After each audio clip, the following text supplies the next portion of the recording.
मंत्र नंबर 1। गुरुर्ब्रह्मा गुरुर्विष्णु गुरुर्ब्रह्मा गुरुर्विष्णु गुरुर्देवो महेश्वरः गुरुर्देवो महेश्वरः गुरुः साक्षात् परं ब्रह्म गुरुः साक्षात् परब्रह्म तस्मै श्री गुरवे नमः।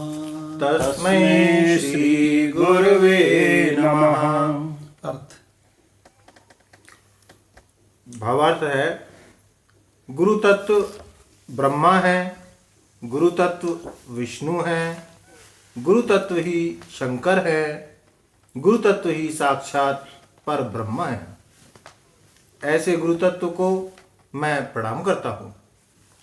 शांति मंत्र का मंत्र नंबर 2। ओम द्योः शांतिः ओम द्योः शांतिः अंतरिक्ष शांतिः अंतरिक्ष शांतिः पृथ्वी शांतिः पृथ्वी शांतिः आपः शांतिः आपः शांतिः औषधयः शांतिः औषधयः शांतिः वनस्पतयः शांतिः वनस्पतयः शांतिः विश्वे देवाः शांतिः विश्वे देवाः शांतिः ब्रह्म शांतिः ब्रह्म शांतिः सर्व शांतिः सर्व शांतिः शांतिरेव शांतिः शांतिरेव शांतिः सामा शांतिरेधि। सामा शांतिरेधि। अर्थ भावार्थ द्युलोक शांतिदायक हो, अंतरिक्ष लोक शांतिदायक हो, पृथ्वी लोक शांतिदायक हो, जल औषधियाँ और वनस्पतियाँ शांतिदायक हों। सभी देवता, सृष्टि की सभी शक्तियाँ शांतिदायक हों। ब्रह्म अर्थात महान परमेश्वर हमें शांति प्रदान करने वाले हों। उनका दिया हुआ ज्ञान वेद शांति देने वाले हों। संपूर्ण चराचर जगत शांतिपूर्ण हो, अर्थात सब जगह शांति ही शांति हो। ऐसी शांति मुझे प्राप्त हो और वह सदा बढ़ती ही रहे। ओम शांति शांति शांति। ये यजुर्वेद का शांति मंत्र था। गीता तत्वालोक यह ग्रंथ हम लोगों का चल रहा है भगवान, और इसमें पुरुषोत्तम अध्याय ये हम लोगों का अंतिम मंत्र चल रहा था। ये मेरा ख्याल ज्ञानेश्वरी गीता से भी बचा हुआ है। जी, आज कुछ हुआ है उसमें से एक पैराग्राफ हो गया लगभग। अच्छा, तो ज्ञानेश्वरी गीता से इसका अर्थ शुरू से ही ले लिया जाए, है ना? तो मंत्र की चैंटिंग करते हैं। मंत्र नंबर है 15/20। ये जो पुरुषोत्तम अध्याय है ना, इसमें 15वें अध्याय में 20 ही मंत्र हैं जी। तो इसमें भगवान ने कंक्लूड इस प्रकार से किया है कि देखो अर्जुन, हमने तुमको पूरा समस्त जो प्रपंच है, जगत है, ये भी तुमको समझा दिया कि क्या है, कि ये क्षर पुरुष और अक्षर पुरुष यानी कि पंचभूतात्मक आकृतियां देह, और इनमें जो सर्वव्यापी परमात्मा का जो प्रतिबिंब है चिदाभास यानी कि जीव है ना। तो जीव और प्लस ये 5 भूतों के आकार, इन्हीं से मिलकर ये संसार बना हुआ है। ठीक है, और ये संसार में और कुछ नहीं है जी, है ना जी। और ये चिदाभास कहाँ कहाँ देखने में आता है? जो चलते फिरते लोग हैं उनमें देखने में आता है। जैसे कि कोई मनुष्य हो तो उसका जो शरीर है उसमें चेतनता दिखने में आती है। जैसे कोई पशु हो, पक्षी हो, उनमें चिदाभास यानी कि चैतन्य का आभास, जीव में चेतनता देखने में आती है। लेकिन ये स्वरूप सबका है। इसको शास्त्रों में बताया गया द्विगुण प्रकाश। द्विगुण प्रकाश समझना बहुत बढ़िया चीज़ है, समझना। जैसे कि एक आपने बहुत बड़ी मोमबत्ती जला दी कमरे के बीचों बीच, अब पूरे कमरे में प्रकाश हो गया, चारों दीवालों में प्रकाश है, क्यों भाई? चारों दीवालों में प्रकाश है कि नहीं है? बिल्कुल। लेकिन उसी मोमबत्ती के बगल में एक छोटा सा शीशा रख दीजिए, दर्पण, तो उस मोमबत्ती का प्रकाश उस दर्पण में आया, है ना, और उससे टकरा करके उसका रिफ्लेक्शन दीवार में एक जगह पर बन गया। अगर दर्पण आपका गोल है तो उस जगह पर दीवार में गोल गोल बन गया। तो आप ध्यान से देखोगे राधा भगवान, तो जहाँ वो गोल गोल बना है वहाँ ज़्यादा प्रकाश है। क्यों ज़्यादा प्रकाश है? अरे एक तो मोमबत्ती का प्रकाश है, एक तो मोमबत्ती का प्रकाश है जो चारों दीवालों में फैला हुआ है, और एक उस दर्पण से टकरा करके उसका रिफ्लेक्शन जो है, उसका रिफ्लेक्टेड लाइट है, वो भी उस पर पड़ रही है। तो वहाँ द्विगुण प्रकाश हो गया, डबल प्रकाश हो गया, ज़्यादा कंसंट्रेशन हो गई। हाँ, इसी को कहते हैं चिदाभास। चिदाभास, देखो लाइट सब जगह है, लेकिन वहाँ कुछ स्पेशल लाइट है। उसी प्रकार संपूर्ण जीवों में, है ना, कि द्विगुण प्रकाश। एक तो परमात्मा स्वरूप का ही तो सब प्रकाश है ही है, ये सारा जगत में परमात्मा स्वरूप का प्रकाश है, लेकिन रिफ्लेक्टेड कॉन्शसनेस से यानी चिदाभास से उसमें आया हुआ ये एक विशेष प्रकाश है। इसको कहते हैं, ये देखने में आता है, ये जो है द्विगुण प्रकाश है, डबल प्रकाश है। तो इस प्रकार से आपने इसको समझा। तो भगवान कहते हैं अर्जुन, ये जो संसार है ये क्षर पुरुष यानी कि पांच भूतों के आकारों और प्लस चिदाभास अक्षर पुरुष, इसी से बना हुआ है बस, और यहाँ कहीं कुछ नहीं। ठीक है। और दूसरा भगवान ने क्या बताया कि ये तो हो गए क्षर और अक्षर पुरुष संसार के, और एक भगवान ने बताया कि एक है इन समस्त क्षर अक्षर पुरुष रूपी संसार के दृश्यों को देखने वाला दृष्टा, साक्षी, आत्मा, है ना। तो भगवान कहते हैं ये उत्तम पुरुष है, देखने वाला उत्तम पुरुष, क्यों भाई, और दिखाई पड़ने वाले क्षर और अक्षर पुरुष। तो ऐसा लगता है कि ये दो हैं, दो नहीं हैं, क्यों भाई? जो उत्तम पुरुष है उसी का विलास है, उसी की छायाएं हैं ये क्षर और अक्षर जी। तो फिर एक अखंड हो गया। ठीक है। तो थोड़ा आपको आत्मा के बारे में बताते हैं। देखो, शरीर के भीतर रहने से उसको आत्मा कहते हैं, और शरीर के बाहर सर्वत्र रहने से उसको परमात्मा कहते हैं। तो ये दो थोड़ी हो गए। घड़े के भीतर रहने से उसको घटाकाश कहते हैं, घड़े के भीतर का आकाश, है ना। और वही घड़े के भीतर का आकाश सर्वत्र परिपूर्ण है बाहर, तो उसको महाकाश कहते हैं।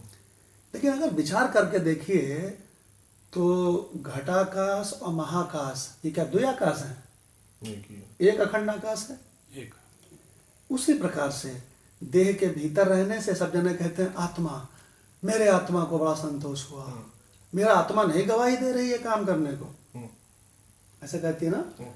तो देह के भीतर रहने से उसी को आत्मा कहते हैं, और देह के बाहर सर्वत्र परिपूर्ण होने से उसी को परमात्मा कहते हैं।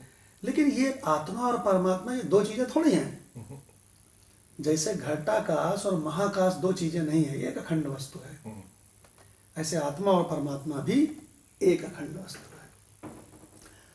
तो इस प्रकार से आपने समझ लिया कि केवल परमात्मा ही परमात्मा है, और उसी का ये सब चिद विलास, ये अनेक आकृतियां हैं। ऐसा समझ लो कि ज्ञान और ज्ञान आकृतियों का खेल। अरे भाई, तुम सपने में तुम ही तो अनेक आकृतियों के रूप में बन जाते हो जी। तो वहां पर क्या है? ज्ञान और ज्ञान की आकृतियां, और वही खेलती हैं। तो राणा भगवान वहां दो चीजें हैं कि एक चीज है? एक ही है। ठीक है भगवान। तो इस प्रकार से भगवान ने संपूर्ण जगत को और जगत के आधार स्वरूप को पढ़ा दिया, 15वें अध्याय में बता दिया। और भगवान अब 15/20 में कहते हैं कि ये गुह्यतम शास्त्र है, ये मैंने तुमको बता दिया है, हे अनग, हे निष्पाप। और एतद् बुद्ध्वा, इसको जान करके, इसको समझ लेने पर वो बुद्धिमान हो जाता है और कृतकृत्य हो जाता है।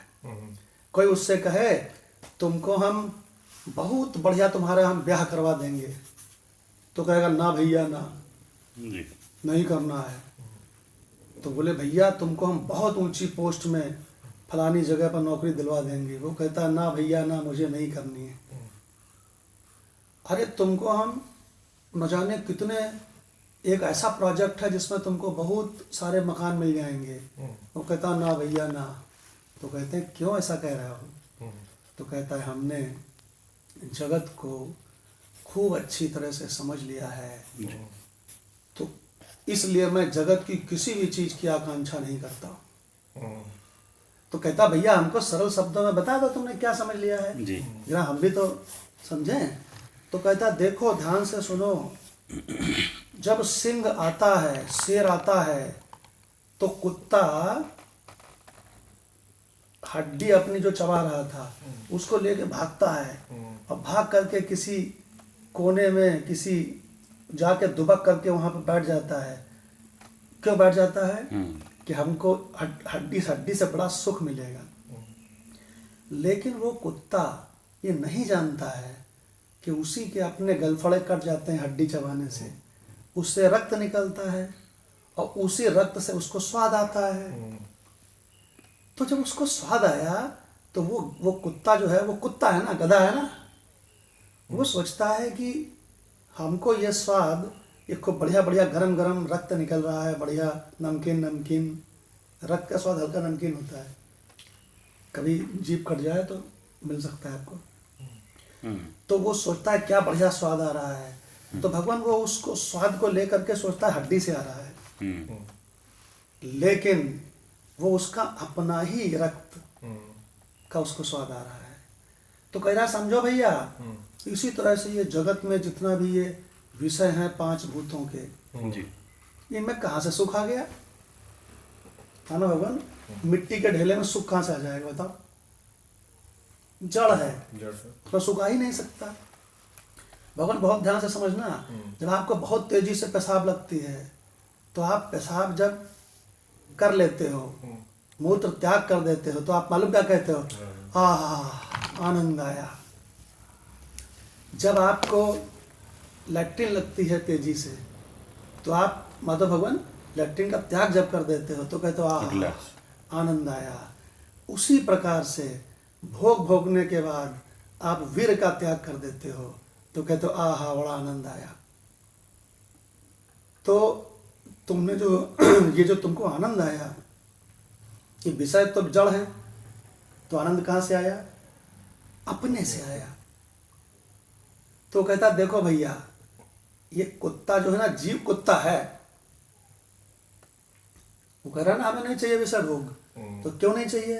तो कहता देखो भैया, जीव कुत्ता है, वो सोचता है हड्डी से सुख मिल रहा है। इसी तरह से ये जीव क्या सोचता है? जड़ विषयों से सुख मिल रहा है। देखो भगवान, जो बहुत खाता है ना, उसको डॉक्टर कहते हैं बस खा चुके। खाना तो उतना ही है, तो थोड़ा थोड़ा करके लंबा खा लो। नहीं तो इकट्ठे में खा लो। बहुत मिठाई खाता है तो तो निकल डॉक्टर कहते हैं बस बस अब मिठाई बंद। नहीं तो निकल लोगे। तो भगवान हमारा कहने का तात्पर्य यह है कि विषय जड़ रूप हैं, इनमें सुख कहाँ से आ गया, है ना? तो इसको समझाने के लिए उसने कैसे समझाया कि जीव कुत्ता है, जीव कुत्ता है। तो भगवान वो इस प्रकार से विषयों को वो अच्छी प्रकार से समझ जाता है, अरे बाप रे बाप, इनमें कहीं सुख नहीं। फिर भगवान उसको दुनिया लाख समझावा रहना भगवान, वो कहता है ना ना, अरे चलो दारू मुर्गा की पार्टी में, वो कहता है ना ना ना बाबा। तो बोले क्यों? कह उसमें सुख कहाँ है, सुख स्वरूप तो मैं चैतन्य हूँ। देखो भगवान, तो भगवान ने यहाँ पर पूरे जगत को पढ़ा दिया, अक्षर और अक्षर, और आधार स्वरूप आत्मा को भी पढ़ा दिया। भगवान कहते हैं ये मैंने तुमको गुह्यतम, गुह्य नहीं, गुह्यतर भी नहीं, गुह्यतम, मैंने तुमको टॉप क्लास तरह से बता दिया है। अब इसको जानकर जो भी इसको जानता है वो बुद्धिमान हो जाता है और कृतकृत्य हो जाता है। तो मंत्र को लेते हैं, फिर ज्ञानेश्वरी गीता लेते हैं। 15/20 इति गुह्यतमं शास्त्रम्, इति गुह्यतमं शास्त्रम्, इदम् उक्तं मया अनघ, इदम् उक्तं मया अनघ, एतत् बुद्ध्वा बुद्धिमानस्य, एतद् बुद्ध्वा बुद्धिमानस्य, कृतकृत्यश्च भारत, कृतकृत्यश्च भारत। भगवान ने 15/19 में कहा जानाति, क्या कहा? जानाति। जो इसको जान लेता है वो सम्मूढ़ नहीं, वो जो है सम्मूढ़ नहीं रहता, असम्मूढ़, वो असम्मूढ़ हो जाता है, मूढ़ता से छुट जाता है। और भगवान ने 15/20 में फिर बुद्धभाव लगा दिया, जानाति वहां कहा तत्व से। जान लेने पर, और यहाँ कह दिया एतत् बुद्ध्वा, इसे समझ लेने पर वो कृतकृत्य हो जाता है। तो भगवान कितना सुंदर इसका रहस्य है। तो आप ज्ञानेश्वरी गीता राणा भगवान से पढ़ते रहना, राजा हैं? नीचे पढ़ दो, चलो चलो वहीं से पढ़ दो, इसको घुमा दो हल्का से, आपका सेंटर रहेगा, हल्का से घुमा दो। चलो चलो अच्छा ठीक है, फोकस एक ही जगह, ठीक है। चलो ठीक है। हाँ। तो शुरू से ले रहे हो। इस प्रकार इस अध्याय के आरंभ से लेकर यहाँ तक समस्त शास्त्र सम्मत महतत्व प्रतिपादित किया गया है, जो कमल सौरभ की भांति उपनिषदों को सुगंधित करता है, तथा जो शब्द ब्रह्म यानी वेद के मतने से उपलब्ध होने वाला अर्थ सर्वस्व है, वह श्री व्यास जी की प्रज्ञा बल से निकला हुआ सार मैंने आप लोगों की सेवा में प्रस्तुत किया। अरे गजब, व्यास जी की मिठाई जी, व्यास आदि हलवाइयों की बनाई हैं? बोले दुनिया के सब लोग बढ़िया बढ़िया मिठाई खाते हैं, तो बोले हम भी बढ़िया मिठाई खाते हैं रोज ब्रह्म मुहूर्त में। तो बोले क्या है? तो कहते हैं व्यास आदि हलवाइयों की बनाई है। क्या बात है। तुम कौन सी खाते? बोले सिंगल स्वीट्स की बढ़िया है, हम भी खाते हैं व्यास स्वीट्स की। बोले स्वीट्स। अच्छा एक बात और बताया है कि शब्द ब्रह्म को मथने से, शब्द ब्रह्म माने वेद, नवनीत निकलता। हाँ देखो भगवान।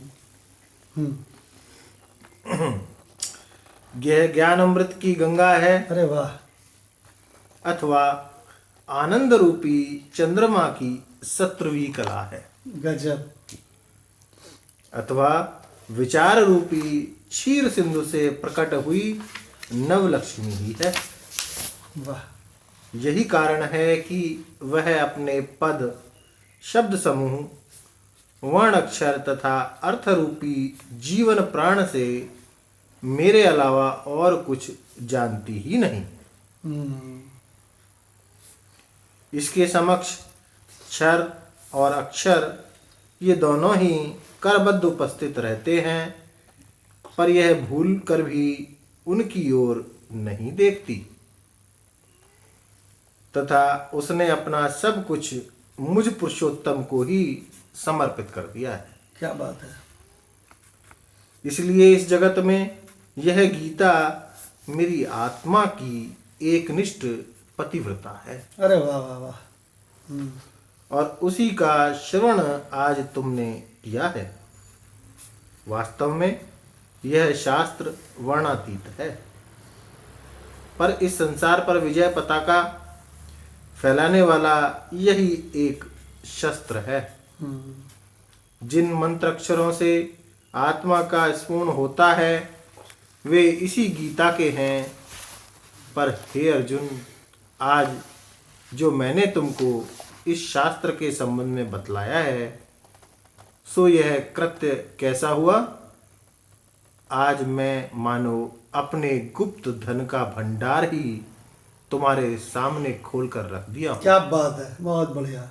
आज मैंने क्या कह रहे हैं कि आज मैंने गुप्त धन का भंडार आपके सामने खोल दिया है। गजब भगवान। चैतन्य रूपी शंकर के मस्तक पर जो गीता रूपी गंगा मैंने छिपा रखी थी, हे धनंजय, उसे आस्था पूर्वक बाहर निकालने वाले तुम आज दूसरे गौतम हो। क्या बात है, गजब।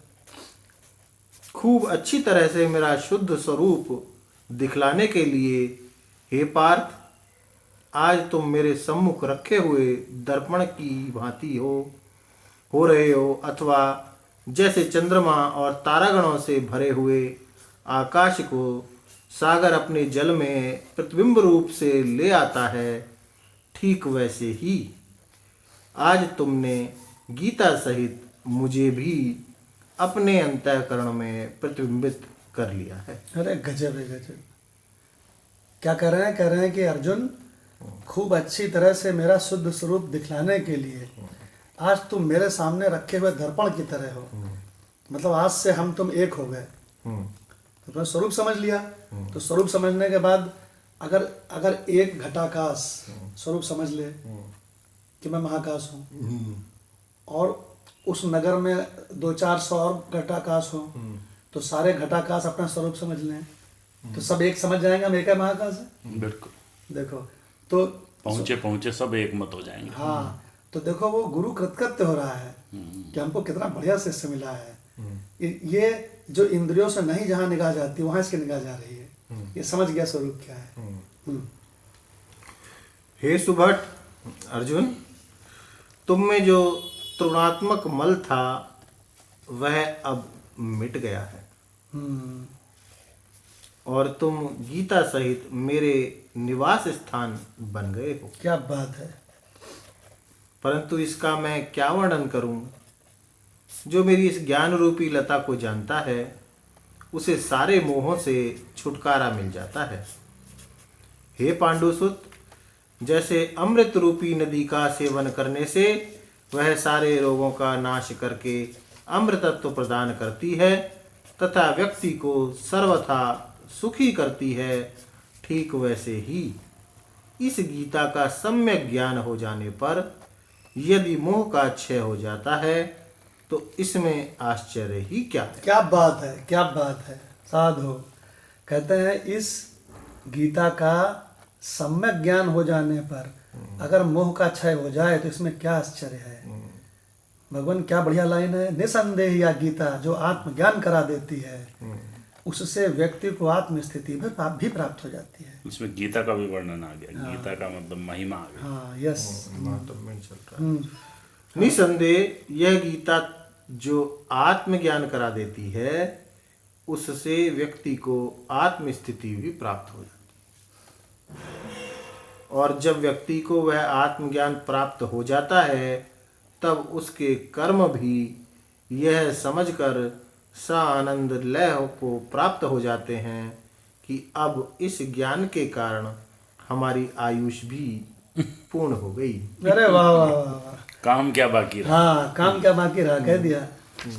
मतलब ये बता रहे हैं संत ज्ञानेश्वर जी कि जब उसने गीता से अपने स्वरूप को जान लिया तो वो अब सारे कर्मों को कहता है अरे हटाओ इनको सबको, सा आनंद लय। छोड़ तो रहा है लेकिन आनंद से छोड़ रहा है। कहता अरे छोड़ो यार, हटाओ इन कर्मों वर्मों को, सब समझ लिया। और माधव भगवान का ये दावा है कि दुनिया के सब लोग ये कहते हैं कि भाई कर्मों में अच्छे कर्म करो, ये मतलब कर्मों में लिप्त है।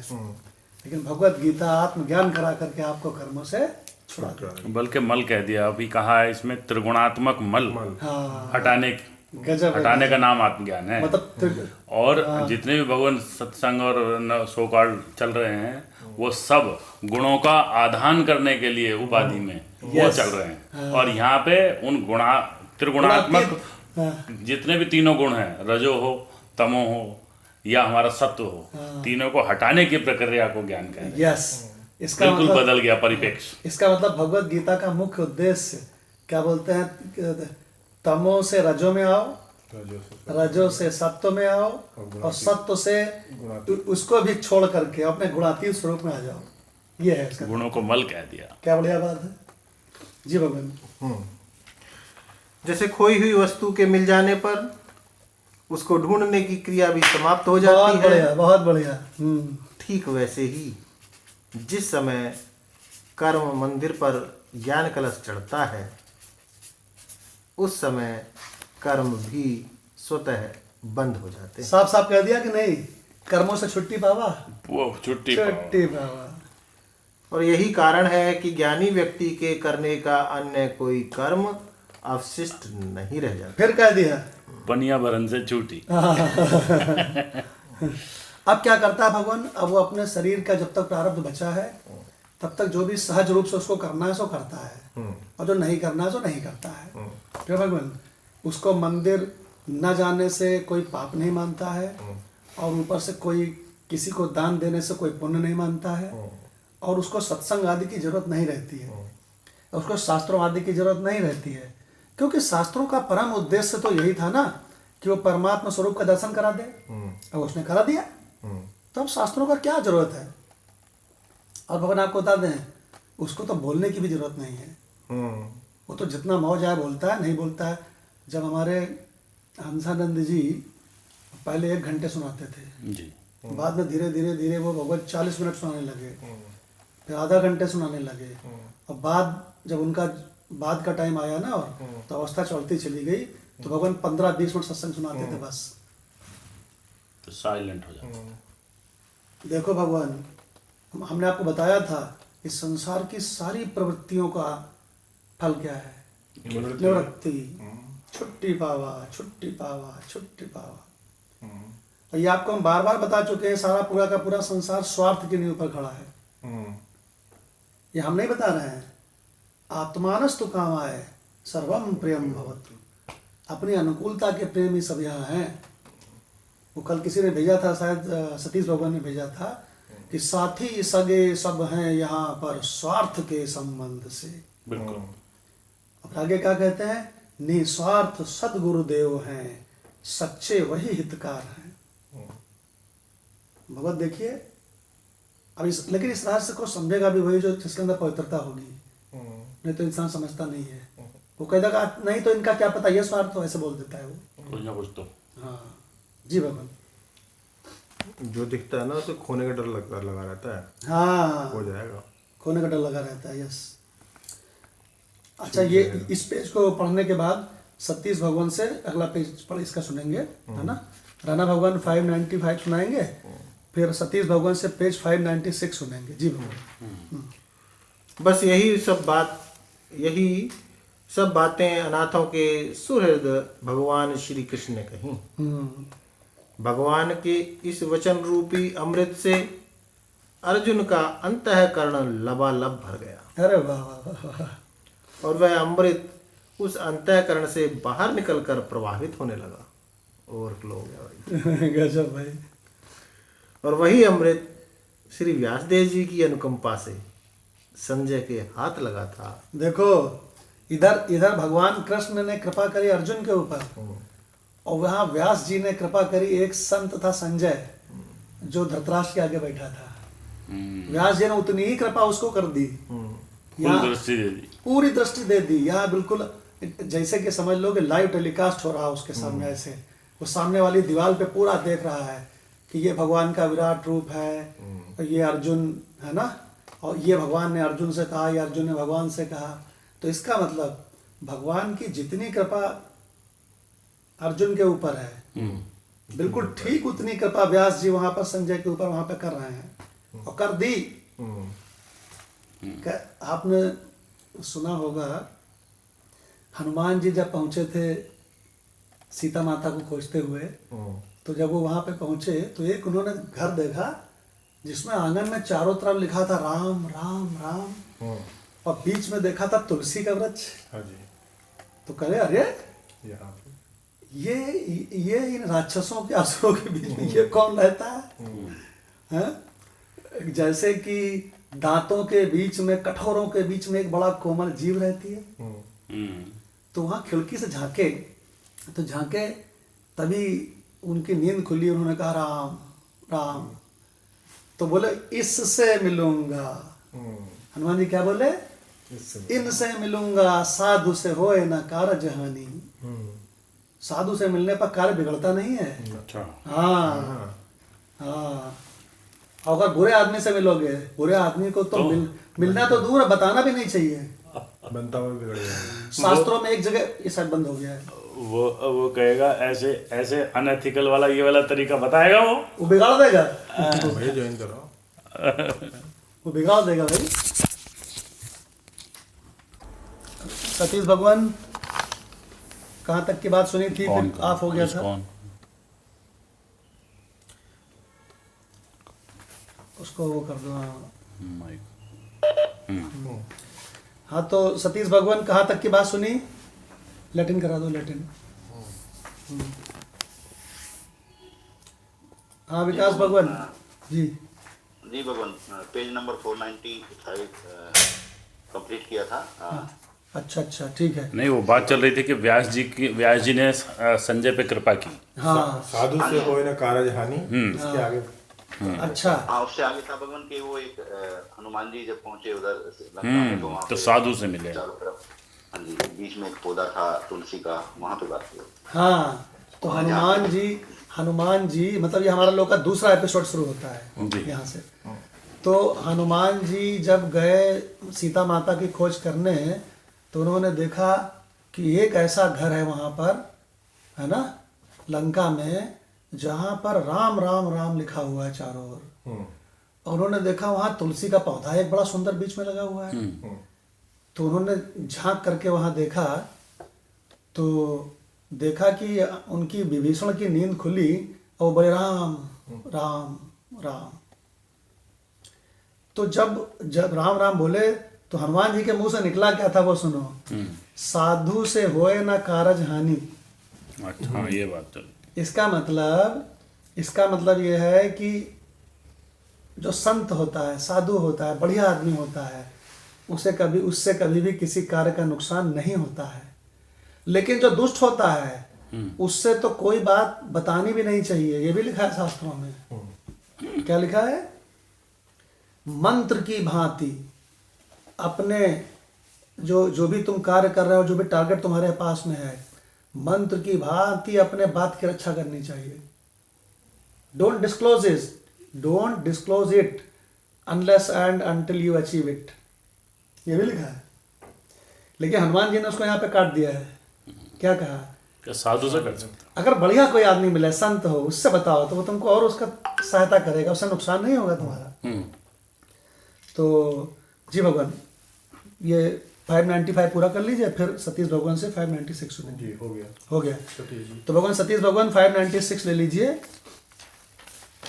जी भगवान, प्रणाम। प्रणाम भगवान। फिर वही अमृत संजय ने महाराज धृतराष्ट्र के सामने परोसा था, और उसी अमृत की कृपा से देहावसान काल में धृतराष्ट्र का परिणाम अच्छा हुआ था। अच्छा। यदि सामान्यतः गीता के श्रवण के समय कभी यह जान पड़े कि कोई श्रोता अनअधिकारी अथवा अपात्र है, तो भी अंततः उसके लिए भी यह गीता उपयोगी ही होती है। अरे वाह वाह वाह वाह वाह। अगर किसी को जान पड़े कि ये तो इसके काबिल नहीं था, ये भगवत गीता तो सुन रहा है लेकिन भगवत गीता के योग्य नहीं था, तो कहते हैं संत ज्ञानेश्वर जी, उसका परिणाम भी बहुत बढ़िया उसके ऊपर होगा, चाहे अभी हो चाहे बाद में हो। मतलब कोई दिक्कत नहीं है कि असाधु किसी को भी ऐसे को भी सुना दो तो कोई दिक्कत कोई नहीं, बेटा मिल जाए तो कोई बात नहीं। इसका मतलब ये हुआ कि सबसे इम्पोर्टेंट बात क्या आ गई कि धृतराष्ट्र ये जो भगवत गीता सुन रहा था, धृतराष्ट्र तो योग्य अधिकारी नहीं था। अगर योग्य अधिकारी होता तो व्यास जी धृतराष्ट्र को दे देते अंतर्दृष्टि। तो कहते हैं फिर भी वो जो गीता उसने सुनी संजय से, उसका परिणाम बड़ा गजब का हुआ। आपको पता है बाद में उसको वैराग्य हो गया था और बाद में धार्मिक उसमें निकल गया था। तो वो इसी का परिणाम वानप्रस्थ पे चला गया, वो इसी का परिणाम था, है ना जी भगवान। यदि द्राक्षा लता की जड़ में दूध डाला जाए तो सामान्यतः यही जान पड़ता है कि वह दूध व्यर्थ हो गया। पर जब उन लताओं में द्राक्षा फल लगते हैं तब उनकी जड़ों में डाले हुए दूध से द्विगुणित लाभ प्राप्त होता है। बस इसी न्याय से श्री कृष्ण के मुख से निकले हुए वचन संजय ने अत्यंत उत्साहपूर्वक नेत्रहीन धृतराष्ट्र को सुनाए थे और आगे चलकर उसी वचन रूपी अमृत की कृपा से वह धृतराष्ट्र देहावसान के समय सुखी हुआ था। क्या बात है, बहुत बढ़िया भाई। ये जो सतीश भगवान ने अभी सुनाया है, वही आपने बोला था। ये भगवान कितनी बढ़िया बात है कि जो उसके योग्य नहीं था उसने भी जब ये गीता सुनी जी। यानी कि सबसे बढ़िया एग्जाम्पल है धृतराष्ट्र ने।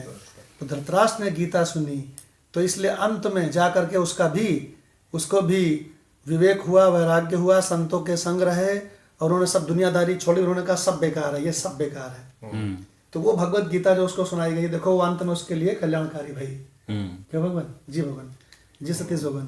प्राय भगवान ऐसा देखा जाता है जैसे हम कोई बात कहते हैं तो कि भाई यार समझ में नहीं आ रही, और कई बार उसको समझ में उस समय आती भी नहीं है। हाँ। लेकिन समय काल पाके जब वही उस समय बीज डल जाता है बाद में। अभी हम कुछ चीजें देखें जो बचपन में हमें कोई बातें बताई गई, कुछ उस समय वो बातें थी, पूरी बात समझ नहीं आई थी, नहीं हमें कहीं ना कहीं सेटिस्फाई हो गया बच्चा।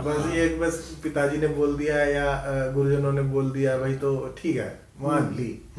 लेकिन over a period of time बाद में समझ ना, जब बाद में याद आता है कि एक बार पिताजी ने ऐसा कहा था। हाँ भाई ऐसे, अच्छा ये ऐसे था, तो फिर वो जो है फलवती होती है उस समय। बहुत बढ़िया भगवान, क्या बात है। गर्भ में जैसे बच्चा रहता है तो ऐसे कहा जाता है ना कि उसको भाई उस समय में अच्छी अच्छी बातें करें, सत्शास्त्र पढ़ाएं, उसको जो महिला के पास में बैठे तो अच्छी बातें करें, तो वही संस्कार उस बच्चे में ट्रांसफर होता है। जबकि सुन रहा है पता नहीं, लेकिन वो होता भी है। इसीलिए कहा जाता है कि माता के जब गर्भ में शिशु आ जाता है ना, तो उससे कहा जाता है तुम अच्छी बातें सुनो, अच्छी बातें करो और रामचरितमानस पढ़ाओ। रामचरितमानस लोग पढ़ाओ, हाँ सुनाते हैं उसको, गर्भवती माता। हाँ जी भगवान। भगवान इसमें बच्चे वाली बात आई तो हम एक बात ध्यान पे आ रही थी, तो अपनी ही हम बात करें तो जब हम ज्ञान में बालक थे तो आपने प्रारंभिक पुस्तकें दी, जैसे राम सुखदास जी की, तो उसमें आता था है नहीं, नहीं है नहीं। इतनी बार एक पूरा चैप्टर है उनका जिसमें है और नहीं पे बोले हैं वो। नहीं माने अनात्मा और है माने आत्मा, और वो नहीं है में इतना कंफ्यूजन हुआ और वो कुछ क्लियरिटी सी ना आवे, लेकिन उस समय वो बीज पड़ गया। अब आके वो फलवती हो गया। अब हमें है नहीं कितनी बार बोलो, हमें एकदम फटाफट क्लियर है। यस, इसीलिए जो प्रारंभ के लोग हैं उनसे हम वो कहते हैं सरल किताब दीजिए, तो हमको राम सुखदास जी की वो जो आती है ना 5 पत्ता 10 रुपए की, उनको देते हैं कि इसको पढ़ो थोड़ा। तो आपके आशीर्वाद से बच्चा वयस्क हो गया। क्या बात है, समझने लगा।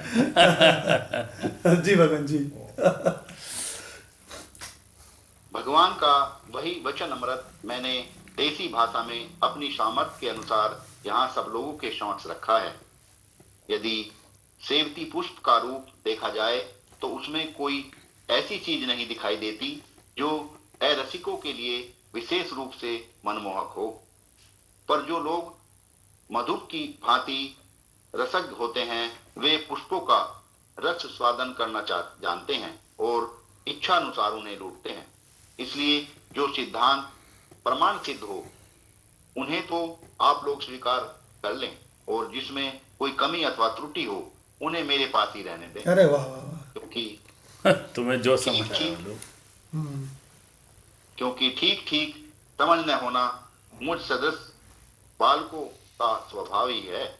बालक चाहे अज्ञानी ही क्यों न हो, पर उसे देखते ही माता पिता को इतना अधिक हर्ष होता है जो उनके हृदय में नहीं समा सकता, और वे उस बालक का प्यार दुलार करके अत्यंत आनंदित होते हैं। ठीक इसी प्रकार आप सब संत जन मेरे लिए पिहर की भांति हैं। अरे वाह, आप अपना बालक तो अपना ही है। भेंट होते ही मैं प्रेम की बातें करता हूँ, और इसी प्रेम का एक उदाहरण इस ग्रंथ का व्याख्यान भी है। अब इस ज्ञानदेव की यह विनम्र विनती है कि हे विश्वासमत मेरे गुरुदेव श्री निवृत्तिनाथ जी, आप मेरी यह वाक पूजा ग्रहण करें। गजब, वाक पूजा बहुत बढ़िया भाई। कहने गजब। लगे कि माता पिता और बड़े जन जब बालक को देखते हैं, जरा वो दो, किसी ने ज्वाइन किया है, मदन लाल जी ने ज्वाइन करा दो।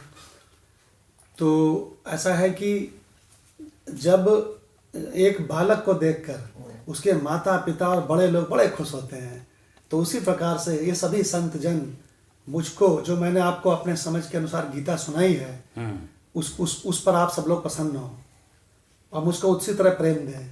और आगे आके क्या कहते हैं भगवान? कहते हैं ये जो मैंने गीता का व्याख्यान दिया है, ये मेरी वाक पूजा है। एक नई पूजा निकल के आई है, ज्ञानदेव जी ने बताई, वाक पूजा। वाक पूजा, तो जैसे सत्संग कहते हैं, हाँ, हम ज्ञान यज्ञ कहते हैं, एक वाक पूजा भी हो गई कि गुरु के लिए मेरी वाक पूजा है ये, कि मैं उन्हीं के ज्ञान को इस स्पीकर से बोलूं। हाँ, बोल। हाँ, तो कह रहे हैं कि मेरी इस वाक पूजा से, जो मैंने आपको 15वां अध्याय का रहस्य सुनाया है, तो कह रहे हैं मेरे गुरु निवृत्तनाथ जी, अब वो उनके बड़े भाई थे। निवृत्तनाथ जी संत ज्ञानेश्वर जी के बड़े भाई थे, और पूरा का पूरा परिवार भगवान ज्ञानवान था, और कर्मकांडियों के बीच में रहता था, और कर्मकांडियों के बीच में बड़ा एडजस्ट करके रहता था। तो भगवान, इससे ये बात खत्म हो गई कि रिश्तेदार नातेदार को गुरु बनाया जा सकता है कि नहीं। अगर रिश्तेदार नातेदार हो, पड़ोसी हो, कहीं कोई किसी दूसरे नगर में हो, किसी भी जाति का हो, इससे कोई मतलब नहीं है। तुम तो मोल करो तलवार का। वो तो और सुविधा है, अगर पड़ी रहें आपका दो नातेदार रिश्तेदार है तो और सुविधा है, जल्दी मिल बहुत सकता सुविधा है। है, वो तो अपने पास है। वो व्यवहार के लिए भी आएगा, तब भी काम बन जाएगा आपका। हाँ, हमारे मदन लाल जी हमेशा कहते हैं कि राणा भगवान और माधव भगवान को ज्यादा सुविधा है, थोड़ा नजदीक में है, पास में रहते हैं। तो 18वें में भगवान ने बोला ना कि मैं उसे, मतलब वो मेरी भक्तों में जो इसे कहेगा हाँ, उसको ही प्राप्त होगा। हाँ, ये बहुत अच्छी बात राणा भगवान कह रहे हैं, सुनो ध्यान से। जी भगवान, एक बार दोबारा कहना। भगवान, यही बात जो अभी यहाँ स्वामी ज्ञानदेव जी ने कही है कि भाई वाक पूजा जो बात कह रहे हैं, तो 18वें अध्याय में यही भगवान ने बोला है कि जो इस रहस्य को, जो गीता के रहस्य को, हाँ, मेरे भक्तों में कहेगा, हाँ, वह मुझको ही प्राप्त होगा। वो मुझको ही प्राप्त होगा, वो मेरा बड़ा प्रिय है। हाँ, और मैं इसे पूजित अनुभव करूंगा। हाँ, अब बोले जब वो सबको सुनाएगा तो मैं उसके द्वारा पूजित अनुभव करूंगा अर्जुन। हाँ, उसकी पूजा है। जैसे माधव भगवान कभी अलका भगवान को सुना रहे हैं भगवत गीता का कोई एक मंत्र, तो भगवान ने कहा है मेरे गीता का रहस्य जब भी कोई कहेगा, किसी से भी कहे, तो मैं उस समय ज्ञान के द्वारा क्या, मैं उससे जो है पूजित अनुभव करूंगा कि वो मेरी पूजा कर रहा है। देखो भगवान, और आगे और भी बढ़िया बात बोलते कि भाई उससे बढ़कर मेरा प्रिय कार्य करने वाला हाँ, मनुष्यों में कोई भी नहीं है। अरे गजब है, गजब। क्या कह दिया भगवान? कहने लगे जब कोई किसी को भगवत गीता के रहस्य को बताएगा, तो उससे बढ़िया प्रिय कार्य करने वाला मेरा इस जगत में और दूसरा कोई नहीं है। पृथ्वी भर में उससे बढ़कर मेरा प्रिय दूसरा भविष्य में होगा भी नहीं, और पृथ्वी में उससे अधिक प्रिय दूसरा कोई होगा ही नहीं। कौन सा मंत्र भगवान? ये 18वें अध्याय का है, 68, 69, 18वें अध्याय का 68, 69। ये सुन लीजिएगा भगवान। तो जब भी आप गीता का एक छोटा सा भी रहस्य किसी को बताओगे, तो भगवान ने कहा है उससे अधिक प्रिय, उससे बढ़िया प्रिय कार्य करने वाला मेरा इस धरा पे कोई नहीं है। देखो भगवान, अभी जो है इन छुट्टियों में वृंदावन जाने का मौका मिला, परिवार का ऐसा प्रोग्राम बन गया, तो हमने वहाँ पे देखा, गोवर्धन का दिन था, तो उस दिन में इतना भीड़ है वहाँ पे, इतनी भीड़ लगी थी कि वहाँ पे जो गोपाल होते हैं ना, गोपाल जो गांव की सेवक करते हैं या सेवा करते हैं, वो पूरा जो एक ग्रुप होता है वहाँ के पूरे आसपास के गांव का, वो सारे मिलके ग्वाले मिलके और मोर पंख लेते हैं। वो बड़ा अच्छा भी सीन लगा। तो मोर पंख लेके चलते हैं, भगवान कृष्ण के मोर पंख। अच्छा। और मोर पंख लेके सब इकट्ठे। अच्छा। और सारे मंदिरों में वही मिले। अच्छा। हाँ, तो उन्होंने क्या, भाई ये क्या चल रहा है? कि भैया आज इतने बढ़िया दिन आए हो आप, यहाँ पे जो है ये एक मेला टाइप सा लगता है, और भगवान के दर्शन करने के लिए ये लोग भगवान के नारे लगा लगा के, तो हमें भी बहुत भीड़ का सामना करना पड़ा। जिस भी मंदिर में जाना था इनको, 2-3 मंदिरों में हम लोग गए, कुछ रेस्ट वेस्ट किया। तो कहने का मतलब हम ये भाव कर रहे थे वहाँ पे कि ये भगवान के भक्त हैं और मैं सबसे प्रिय भक्त हूँ, ऐसा दिखाने के लिए भगवान को एकदम चले आ रहे हैं इतनी भीड़ में, उसमें इतना परेशान होके और दर्शन कर रहे हैं। तो क्या इतना अगर ज्ञान के लिए हो जाए कि भगवान ने क्या बात कही है, क्या ये गीता के लिए इतने उत्साहित हो जाए तो इनका सबका कल्याण की तरफ भागे। अगर कहीं वो ज्ञान के लिए उत्साहित हो जाए, हाँ, जितनी उत्साह उनको उस दर्शन में है, उस भगवान की मूर्ति के दर्शन में है, काश उतनी जो उन्होंने कहा है गीता उसमें हो जाए तो मैं क्या चमत्कार हो। जैसे लोग कहते हैं भगवान को सब मानते हैं, लेकिन भगवान की कही हुई बात को नहीं मानते हैं, ना समझते हैं। भगवान कह रहे हैं मेरा दर्शन ये थोड़ी है, मेरा दर्शन तो ये गीता है, और आपको बता उसको जीवन में उतारो। हाँ, और आपने जो कहा है ना अभी कि अगर उतनी उत्कंठा ज्ञान के लिए हो जाए तो फिर उसको किसी मंदिर में कुछ भी मोर पंख ले जाने की जरूरत नहीं रह जाए। तो हमारे मन में यही चल रहा था तब, मैंने यार इतनी उत्कंठा काश इनके लिए गीता के प्रति हो जाए तो भगवान का ये सफल हो जाए, इनका दर्शन, और भगवान फिर मम दर्शन हो जाएगा, मम दर्शन हो जाए। और फिर वो कहेगा आप मुझे कहीं किसी मंदिर में न जाना, काम क्या बाकी रहा। देखिए भगवान माधव भगवान ने क्या सुंदर संस्मरण सुनाया।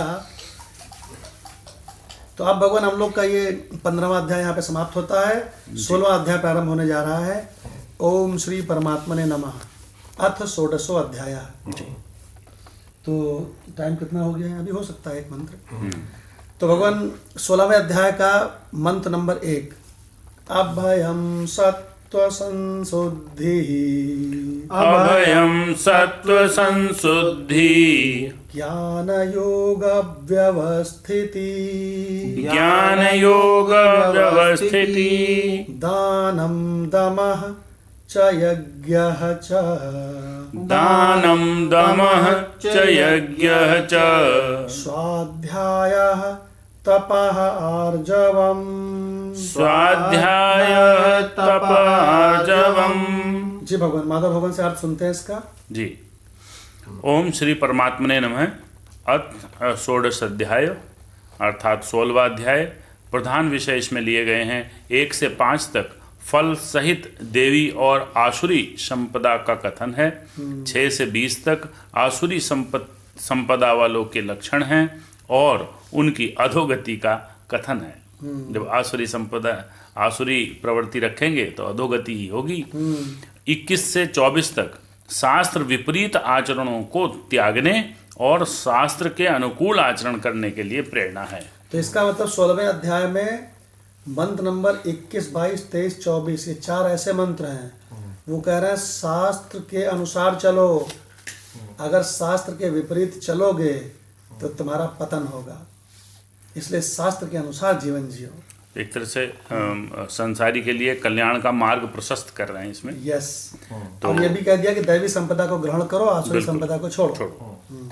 तो दैवी संपदा को प्राप्त पुरुष के लक्षणों का वर्णन कर रहे हैं श्री भगवान उवाच। उसके पश्चात श्री भगवान कृष्ण फिर बोले कि हे अर्जुन, देवी संपदा जिन पुरुषों को प्राप्त है तथा जिनको आसुरी संपदा प्राप्त है उनके लक्षण पृथक पृथक तुमसे कहता हूँ। उनमें से भय का सर्वथा अभाव अभयम, सत्व संशुद्धि अर्थात अंतःकरण की पूर्ण निर्मलता।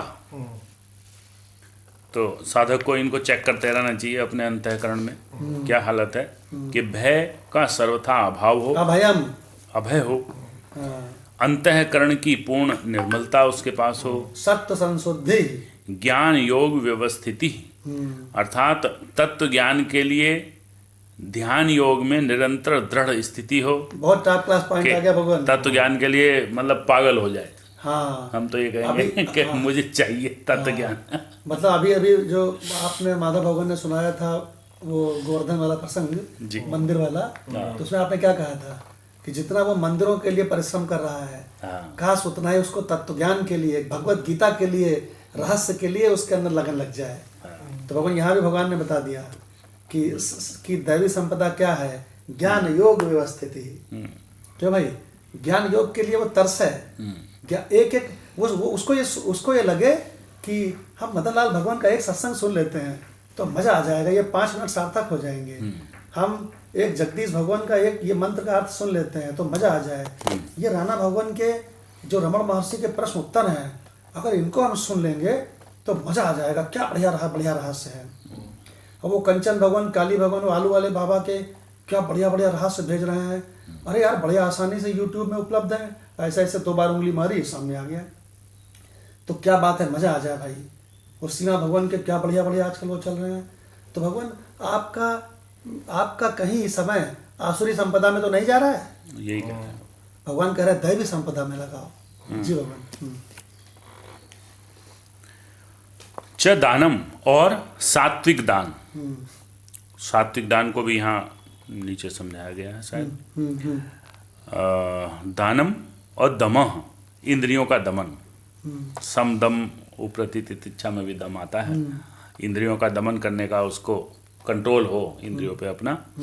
और यज्ञ है, यज्ञ में कहते हैं भगवान, देवता और गुरुजनों की पूजा तथा अग्निहोत्र आदि उत्तम कर्मों का आचरण एवं वेद शास्त्रों का पठन पाठन, स्वाध्याय। क्या बढ़िया बात, क्या बात है। और भगवान के नाम और गुणों का कीर्तन। तपह, स्वधर्म पालन के लिए कष्ट सहना। अरे वाह। तपह मान ले तितिक्षा। और च आर्जवम, और शरीर तथा इंद्रियों के सहित अंतःकरण की सरलता हो। क्या छोड़ा इसमें, काफी कुछ कह दिया। तो भगवान दैवी संपदा के लिए बता दिया सब सीरीज, और नंबर डाल के देखो तो मजा आ जाएगा। दैवी संपदा अब के इसमें लिए कुछ परिभाषाएं दी है नीचे, जिसमें पहले में दृढ़ स्थिति, तत्व ज्ञान के लिए, ध्यान में स्थिति के लिए बोला है कि परमात्मा के स्वरूप को तत्व से जानने के लिए सच्चिदानंद घन परमात्मा के स्वरूप में एक ही भाव से ध्यान की निरंतर गाढ़ स्थिति का नाम ही ज्ञान योग व्यवस्थिति है। क्या बात है भगवान। चाहिए, बहुत बढ़िया किया है। ज्ञान योग व्यवस्थिति। तो कहने लगे कि अब गीता समाप्त होने की ओर आ गई है, 16वां अध्याय चल रहा है। 3 ही अध्याय तो बचे हैं, 16, 17, 18। तो कहने जो भगवान ने गीता में तत्व बताया है वो परमात्मा तत्व बताया है, और ये परमात्मा तत्व तुम्हारा ही आत्म तत्व है, तुम्हारा ही स्वरूप है। तो बोले इसमें इसको समझ करके और इसमें खूब इसमें रहो। बोले ये दैवी स्थिति, ये दैवी संपदा का ये बहुत टॉप क्लास ये फील्ड है। क्या बोल। हाँ। तो अब आप डॉक्टर भगवान से ये रिक्वेस्ट है कि केवल इसकी संगति पढ़ लें, क्योंकि समय हो गया है। केवल संगति सुना दें इसकी, बस। उसके बाद फिर मंत्र 1, 2, 3 एक साथ चलेंगे। जी डॉक्टर भगवान, गीता तत्वालोक की संगति। जी भगवान प्रणाम। जी प्रणाम। श्री परमात्मने नमः। ओम श्री परमात्मने नमः। श्री गुरुचरण कमलेभ्यो नमः। अथ षोडशो अध्याय। इसकी संगति दी है। 15वें अध्याय के अंत में सिद्धांत बतलाया और कहा कि ऐसा जानकर तू कृतकृत्य हो जा। अब इस अध्याय में कृतकृत्य होने का उपाय बतलाते हैं। हमारे आचार्यों का नियम है कि पहले सिद्धांत यानी फल बताकर फिर साधन का वर्णन करते हैं। क्या बात है, क्या बात है। व्यवहार में भी यही बात देखने में आती है। ठेकेदार लाभ का अनुमान लगाकर ही कार्य आरंभ करते हैं। अध्याय में पुरुषोत्तम का स्वरूप बतलाया गया। इस अध्याय में पहले 3 श्लोकों में दैवी संपत्ति का वर्णन किया गया है, क्योंकि चाहे कर्मकांडी हो या जिज्ञासु हो, दैवी संपत्ति के बिना कोई भी पुरुषोत्तम की प्राप्ति नहीं कर सकता। वाह, क्या बात है भगवान। इतना बढ़िया संगति है, इतनी बढ़िया संगति है। डॉक्टर भगवान ने सुनाई है कि इसको एक बार डॉक्टर भगवान के मुख से कल फिर सुना जाएगा जी। और कल हम लोगों का संडे में डॉक्टर भगवान के यहाँ पे तो है सत्संग जी। तो कल रामकृष्ण आश्रम में डॉक्टर भगवान के मुख से ये हम लोग 16वां अध्याय संगति सहित सुनेंगे। और बहुत सुंदर सुंदर रहस्य। इसमें सबसे इम्पोर्टेंट बात ये बता दी कि पहले सिद्धांत बताया जाता है, क्यों भगवान, और बाद में फिर उसका पहले फल फिर साधन। हाँ, पहले फल बता देते हैं, फिर बाद में नीचे से उठा करके वहाँ तक कैसे लाना है ये बताते हैं। इसीलिए भगवत गीता में भगवान ने 2 अध्याय में ही साफ बता दिया टापोटाप कि जो मैं हूँ वही तुम हो। कौन ऐसा समय था जब तुम नहीं थे, तुम शरीर नहीं हो, बता दिया सब। तो भगवान यहीं पर सत्संग को हम विराम देते हैं, लेकिन 2 मिनट का हम लोग अपने आत्मस्वरूप में बैठेंगे, जिसमें जगत की अनेकता की गंध तक नहीं है। आधार अधिष्ठान सर्वव्यापी आत्मस्वरूप में अवस्थिति, ज्ञान योग व्यवस्थिति।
ओम।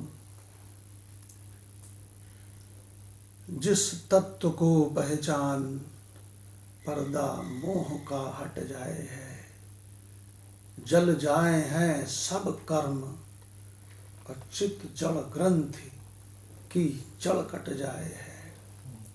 तो बोले ऐसा कौन है? तो कहते हैं ऐसा तो परमात्मा ही है, सो ब्रह्म है। और संपूर्ण शास्त्रों का रहस्य क्या है? तू है वही, पुतली नहीं तू मांस की, तुझको प्रकाशे कौन, तू खुद दिव्य मूर्ति प्रकाश की। ओम शांति ही शांति ही शांति। प्रणाम भगवान, प्रणाम छोटू भगवान, प्रणाम भगवान, प्रणाम भगवान, प्रणाम सतेंद्र भगवान,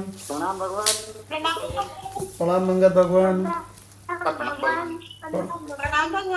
प्रणाम भगवान, प्रणाम कंचन भगवान, प्रणाम भगवान, प्रणाम छोटू भगवान। कितनी बार प्रणाम करेगा छोटू भगवान? मजा आ रही है इसको। प्रणाम मदनलाल भगवान।